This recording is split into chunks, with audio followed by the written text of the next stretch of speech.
یہ بہت اہم موقع ہے، بلکہ اگر میں یہ کہوں کہ یہ تاریخی موقع ہے، بلکہ ایک قدم اور آگے بڑھ کے اگر کہوں کہ یہ تاریخی موقع بھی نہیں ہے، بلکہ ہم اپنی تاریخ کی احیاء کے طور پر آج یہاں جمع ہوئے۔ یہ بات سمجھنے کی ہے جو الزام کے طور پر ہمارے اسلاف، ہمارے بزرگوں پر اکثر لوگوں کی زبانوں سے سننے میں آتا ہے کہ یہ علماء کرام اب سیاست کی گلیاروں میں کیوں گھوم رہے ہیں؟ کیوں؟ یہ آپ کیوں کہہ رہے ہیں؟ میں آپ کو صرف ایک منزل کی یاد دلانا چاہتا ہوں۔ دنیا کی تاریخ میں سب سے پہلا انصاف پر مبنی اگر کوئی معاشرہ، کوئی سوسائٹی بنی تھی تو آپ کو یاد ہے وہ کون سی سوسائٹی تھی؟ یاد ہے؟ ہجرت کے بعد مدینہ مکرمہ میں جب حضور اکرم صلی اللہ علیہ وسلم پہنچے تب۔ لیکن اس سوسائٹی کا دو پہلو تھا۔ ایک پہلو وہ تھا جو رشد و ہدایت کا تھا، اور ایک پہلو جسے ہم میثاق مدینہ کہتے ہیں، وہ کون سا پہلو تھا؟ وہ کون سا پہلو تھا؟ وہ سیاست کا پہلو تھا، وہ معاشرے کو راہ راست پر لانے کا پہلو تھا۔ اب اگر آپ اس کو بھول کر کے کسی پہ الزام لگاتے ہیں، کچھ کہتے ہیں، تو یہ آپ کی غلطی ہے، آپ کو اپنا سر دیواروں پہ مارنا چاہیے۔ یہ میثاق مدینہ ہمیں سبق دیتا ہے کہ معاشرے میں آپ کو کس طرح صلح و امن کو پہنچانا ہے۔ صرف اشارہ کر رہا ہوں، صاحب علم حضرات یہاں بیٹھے ہیں۔ ایک بات احیاء اس لیے کہہ رہا ہوں کہ بر صغیر کی تاریخ کو دیکھیے، پورے بر صغیر کی تاریخ کو دیکھیے، کیا تھا تراجیت، کیا تھا بادشاہت، کیا تھا حکمرانی، عوام اور ایک طبقے کے درمیان کیا تعلق تھا؟ حاکم اور محکوم کا تعلق تھا، صرف حاکم اور محکوم کا تعلق تھا۔ اس تعلق کو عوامی تعلق میں کس نے بدلا؟ کس نے بدلا؟ میں جو بات کہہ رہا ہوں کہ یہ احیاء ہے بنیادی طور پر۔ کیوں احیاء ہے؟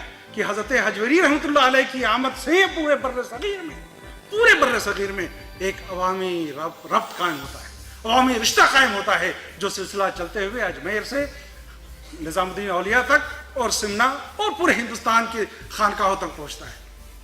آپ ہندوستان کی تاریخ میں 1857 تک آئیے، 1857 تک کتنی تاریخ میں پڑھیں گے؟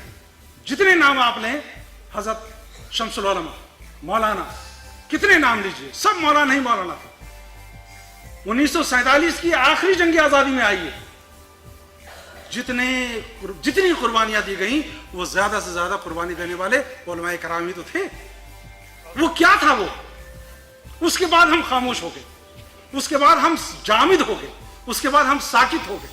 یہ جمود، یہ تعطل کو توڑنے کا یہ آج وہ مقام ہے، یہ وہ آج منزل ہے۔ اس لیے اگر میں اس کانفرنس کو، اس سوشل جسٹس کانفرنس کو احیاء کی کانفرنس کہتا ہوں، نشست ثانیہ کی کانفرنس کہوں، تو بالکل غلط نہیں ہے۔ اور ہمیں فخر ہونا چاہیے کہ پورے ہندوستان میں، پورے بر صغیر میں، پورے سینٹرل ایشیا میں انسانیت کا درس، انصاف کا درس، عوام کو عوام سمجھنے کا درس اگر کسی نے سکھایا ہے تو وہ صوفیاء کرام نے ہی سکھایا ہے۔ اور آج ہماری یہ خوش بختی ہے کہ اسی صوفی خانوادے سے ایک اہم شخصیت سامنے آ کر کے آج ہمیں اس تاریخ کو یاد دلا رہی ہے اور اس ڈگر پر چلنے کا راستہ دکھا رہی ہے۔ تو اس ڈگر پہ چلنا، اب دیکھیے جب آپ اس ڈگر پہ چل پڑے تو اچانک سب لوگ یہ کہیے کہ حضرت یہ مسئلہ ہے، حضرت یہ مسئلہ ہے۔ بھائی آپ جہاں کھڑے ہیں نیچے سے اوپر تک، دائیں سے بائیں تک شش جہات مسئلے ہی مسئلے ہیں۔ تو آپ مسئلہ گنانا، ایک اور مسئلہ کھڑا کریں گے آپ، مسئلہ نہ گنائیے، بلکہ جو بورڈ طے کرے کہ اس مسئلے پہ کام ہونا ہے اس پر آمنا اور صدقنا کہیے اور لبیک کر کے آگے بڑھیں۔ بالکل اگر ایسے کریں گے تو یقیناً ہم اپنے وجود کو ثابت کر سکیں گے۔ آج ہمارا سب سے بڑا مسئلہ یہ ہے کہ ہمیں کوئی جانتا ہی نہیں، ہمیں پہچانتا ہی نہیں، ہمیں تو کسی طرح سے گردانتا ہی نہیں ہے۔ بڑا مسئلہ یہ ہے کہ آج ہمارا وجود ختم ہو گیا ہے، بڑا مسئلہ یہ ہے کہ آج ہماری شناخت ختم ہو گئی ہے، اور یہ شناخت اور وجود کی بحالی کے لیے یہ کانفرنس ہو رہی ہے۔ اور یہ وجود ہمارا جب قائم ہو جائے گا تو انصاف تو آپ کو خود بخود ملے گا۔ حضور نے بھی کیا کیا تھا؟ پہلے خود کو پہچانوایا تھا، پوچھا تھا پہلا سوال کیا ہے؟ یہ تو تھا کہ بتاؤ میں کون ہوں. آج ہماری شناخت ختم ہو گئی ہے. آج ہمیں ثابت کرنا ہے کہ ہم اس ہندوستان میں اتنی بڑی آبادی کا حصہ ہیں. اور یہ ثابت کیسے ہوگا؟ اس وقت ہوگا جب آپ کے منہ میں زبان ہوگی اور اس زبان میں آواز ہوگی اور اس آواز میں احتجاج ہوگا. اور جب احتجاج ہوگا آپ کی آواز بلند ہوگی, آپ گلی کوچوں میں نظر آئیں گے ہر ظلم کے خلاف, ہر استحصال کے خلاف, چاہے جس کے ساتھ ہو. اس لیے کہ ہمارا نعرہ تو یہی ہے نا کہ نفرت کسی سے نہیں, محبت سب سے. اور صوفیہ کا تو یہی منشا ہی تھا, یہی مقصد ہی تھا. اسلام تو یہی سکھاتا ہی ہے. صوفیہ الگ سے کوئی مسلک لے کے نہیں آئے, بلکہ عملی طور پر کس طرح سے اسلام کو آگے لے کے جانا ہے یہ تو کیا تھا.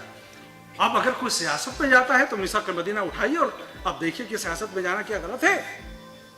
بالکل نہیں. سیاست بھی ہمیں کرنی ہے, ریاست بھی ہمیں چلانا ہے, معاشرہ بھی ہمیں کو دیکھنا ہے, اور اپنے دین اور ایمان کی حفاظت بھی ہمیں کو کرنی ہے. ہر طریقے سے آپ کو کام کرنا پڑے گا.